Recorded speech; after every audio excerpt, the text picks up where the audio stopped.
Okay, so got the intake manifold all cleaned up to go on this one.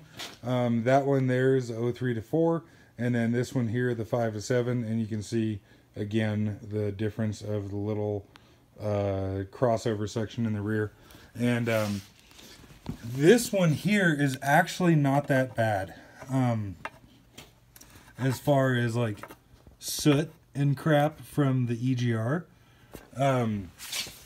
That one's not too bad. The flatbed out there that we're gonna do, I'm really curious to see inside of that one, because I bet you there's like full-on chunks of shit in that one. Well, we pulled the valve and it was pretty nasty. So. Yeah, when we pulled the valve, it was well, it was chunky. But this one here that we're putting on the engine, it's not perfect, but we got it pretty good. And what I did was about 15 rounds of degreaser, super clean degreaser, like that's the brand name, is super clean, and a hot water pressure washer. The flatbed pickup that we're going to do next, I would like to take that one to the machine shop and have them put it in a hot tank and see what they can do with that. Because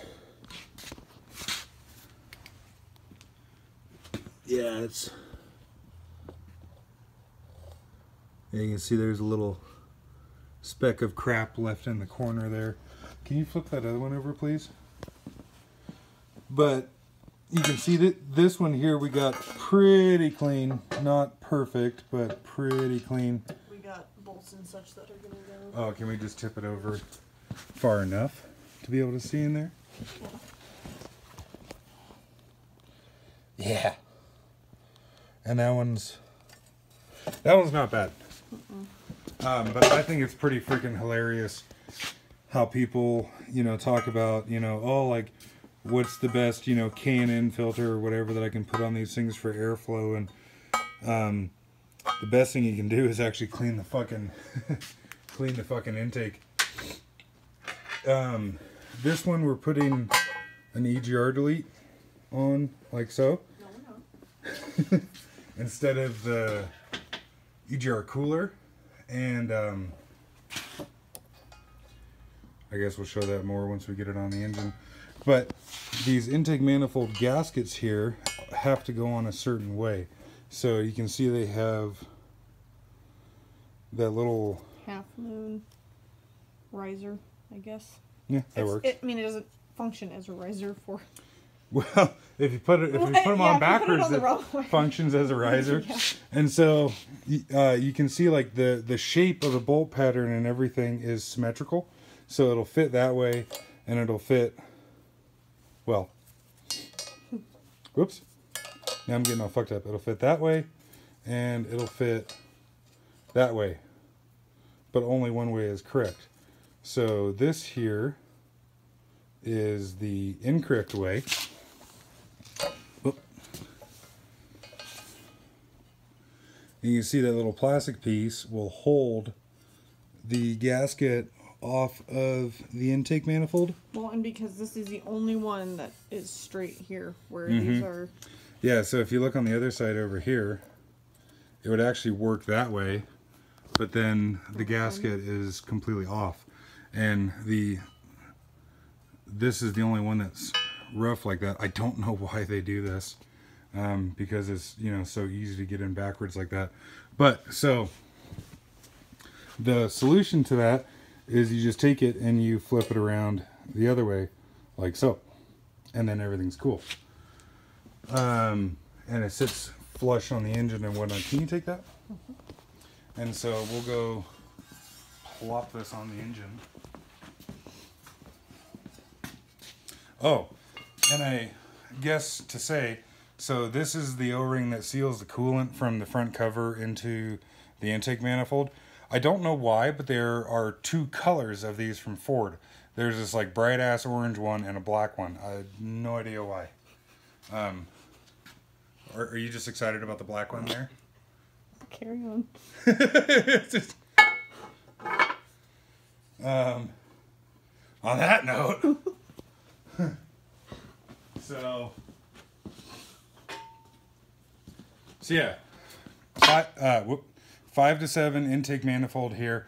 Normally has a tab on it here for the EGR cooler, but holy shit, where did we go? We got rid of that tab because we are putting on an EGR delete that just goes in like so. And so you can see there's no reason for there to be a mounting tab back here because now there's nothing back here. And that mounting tab for the EGR cooler will prevent you from getting the intake manifold out with a turbo still in place.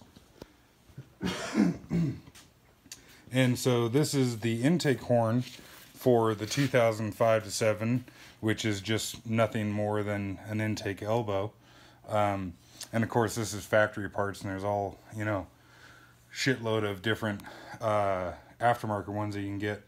But yeah, so that's the 5 to 7 one. The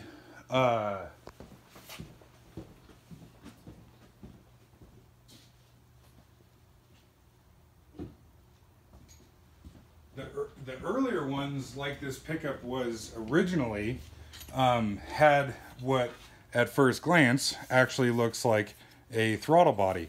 And you can see it looks just like a throttle body off a car, except it is completely, I guess, yeah, put it that way. It is completely and totally blanked off. And if we look, I don't have my fucking light. Let me grab my light very quick.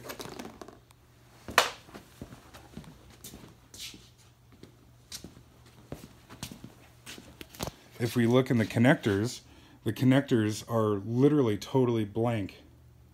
Like, this entire throttle body is essentially a fake. And not that you can tell in the video, but this thing doesn't hardly weigh anything because there's no motor in here, there's no gears in here. I guess we can pop that cover off or whatever and just verify that. But yeah, it's super, super, super light.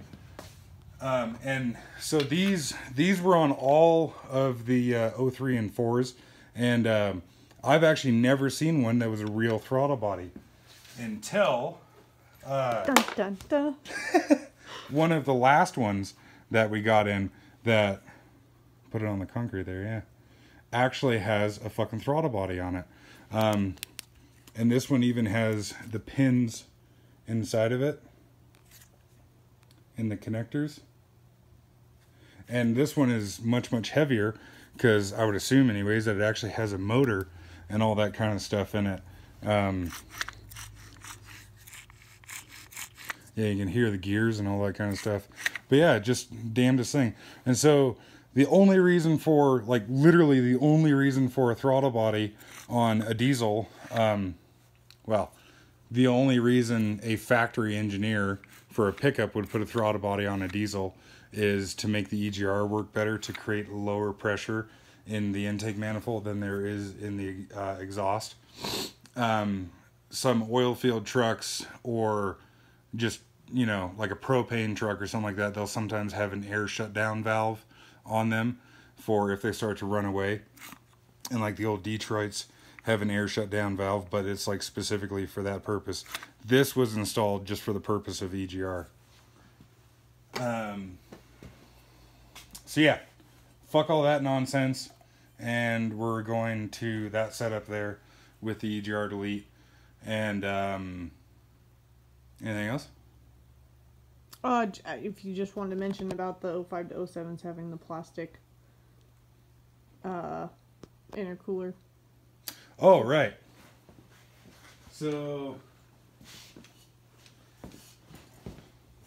this pickup that we're doing here is going to be, like, for me anyways, what I think is kind of like the ideal setup as far as the early pickup with the leaf spring front end, because I just like that better.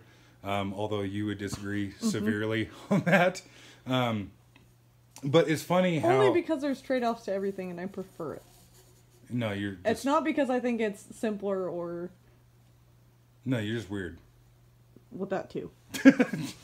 But there's some parts that are better on the later ones. There's some parts that are better on the earlier ones. So, like, a lot of this stuff is 05 to 7. But the 05 to 7 pickups had a plastic cold side boost hose, and they're a motherfucker to deal with in the cold to take on and off. You actually have to take a heat gun to them and all that kind of stuff. It was the early ones, the 3 to 4, that actually had a fucking metal boost hose on it. And so because this pickup is an 03, then we're going to have a metal boost hose, no throttle body, the fuckered intake manifold with a deal on the back. And so I'm actually really excited about this. Like I said, to me, it's going to be the best of both worlds. Except for the leaf springs. It's not unrelated, it's fine. Is that it? Good. Okay.